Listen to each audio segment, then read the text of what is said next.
Hi everyone, we're doing some second cut. Today is, that's a good question, I'm not sure what day it is, 6th, no 7th, 8th July, it's a Friday, it's 2023, you'll have to do the working out. And we wasn't planning on doing second cut this early, but it's just, I looked at the weather forecast, and for the next couple of weeks it didn't look like it'd get 2 dry days together.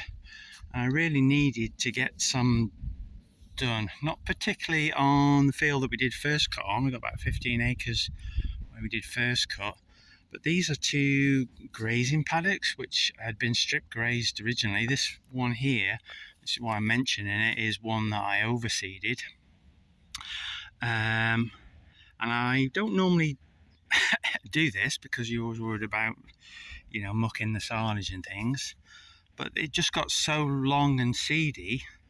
For some reason I couldn't get it in the rotation, that it just seemed like as if wasted, so I decided I'd leave it and silage it. Wasn't so much worried about this field because obviously with overseeding it was harrowed and it was rolled.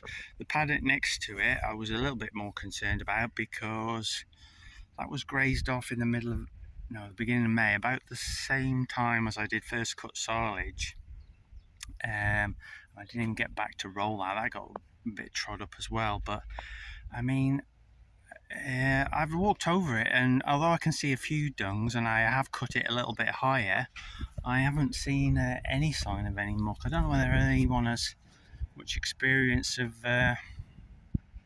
silaging fields which have already been grazed.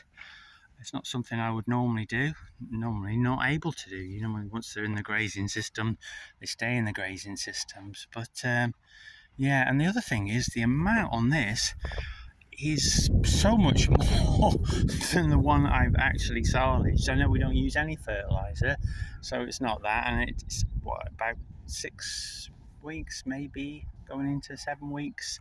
So it's quite soon for me to do a second cut. And I had to row 4 into 1 on the silage field, which took a bit of time. But this here, I've only done 2 into 1, and it's, as the funky farm would say, a hell of a crop. Not so much in this one that was overseeded, but the one next to it, this other paddock just on the other side of the electric fence, I'm really surprised how much was in there. So it's good. It'll all add up to the bales because there wouldn't be very much otherwise from the first cut field that we did. So there'll be a few, I think there'll be more bales on this. There's about 5 acres here than there probably will be on the 15 of the other, but it's all good. All silage is good silage, and actually it smells really nice. I didn't spread any. All I've done is rode it up. I apologise for not filming it because it was a last minute thing. I spoke to the contractor. He said he could come tomorrow, which is today. So I started cutting yesterday morning because it did give a chance of a shower yesterday, but I think most of it skirted by us and we were okay.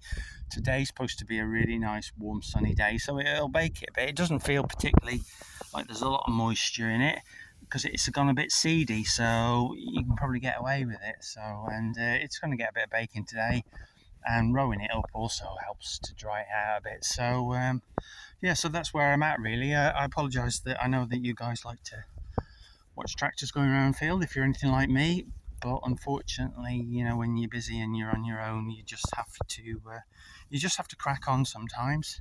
So anyway, thanks very much for watching, and I'll catch you again next time.